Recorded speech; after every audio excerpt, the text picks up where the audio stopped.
VK films movie news కి స్వాగతం సుస్వాగతం. స్టోరీ హాట్ గా ఉంటుంది, మ్యాటర్ క్లియర్ గా ఉంటుంది. ఇప్పుడు స్టోరీలో వెళదాం. స్టైలిష్ స్టార్ అల్లు అర్జున్ ఏమైనా సరే తన ఫ్యాన్స్ కి ప్రేక్షకులకి సర్ప్రైజ్ ఇస్తుంటాడు. అటువంటిది ఇప్పుడు ఫిల్మ్ నగర్ లో కొన్ని గుసగుసలు వినపడుతున్నాయి. అల్లు అర్జున్ కి ఏమైంది? ఎందుకంటే నిన్న జరిగిన అల్లు రామలింగ అవార్డు ఫంక్షన్ కి స్టైలిష్ స్టార్ అల్లు అర్జున్ మొహానికి మెడికేటెడ్ మాస్క్ కట్టుకొని రావడంతో ఇప్పుడు ఒక్కసారి మీడియా దృష్టి, అభిమానుల దృష్టి, ప్రేక్షకుల దృష్టి అల్లు అర్జున్ పై పడింది. అందరూ అల్లు అర్జున్ పై ఫోకస్ చేశారు తమ తమ టార్గెట్స్ ని.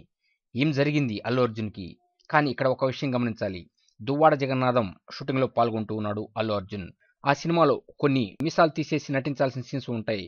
అందుకనే తన అభిమానులకి తన లుక్ బయటపడకుండా మొహానికి మెడికేటెడ్ మాస్క్ కట్టుకున్నాడని ఒక టాక్ బయటికి వచ్చింది. చూద్దాం ఇది ఎంత మటుకు నిజము అనేది. ఇదేమైనా స్టైలిష్ స్టార్ అల్లు అర్జున్ వార్తల్లో నిలవటానికి, ట్రెండ్లు సెట్ చేయడానికి తహతహలాడుతూ ఉంటాడు. కానీ మామయ్య పవన్ కళ్యాణ్ మాత్రం దాటలేడు అనేది వాస్తవం. ఎందుకంటే ట్రెండ్ సెట్ చేయాలంటే పవన్ కళ్యాణే. చూద్దాం మరి ఈ విషయాన్ని అల్లు అర్జునే రివీల్ చేయాలి లేదా హరీష్ శంకర్ రివీల్ చేయాలి. ఇదేమైనా అల్లు అర్జున్ మరలా ఒక సెన్సేషన్ క్రియేట్ చేయబోతున్నాడు అనేది వాస్తవం. Please subscribe VK Films for latest movie news.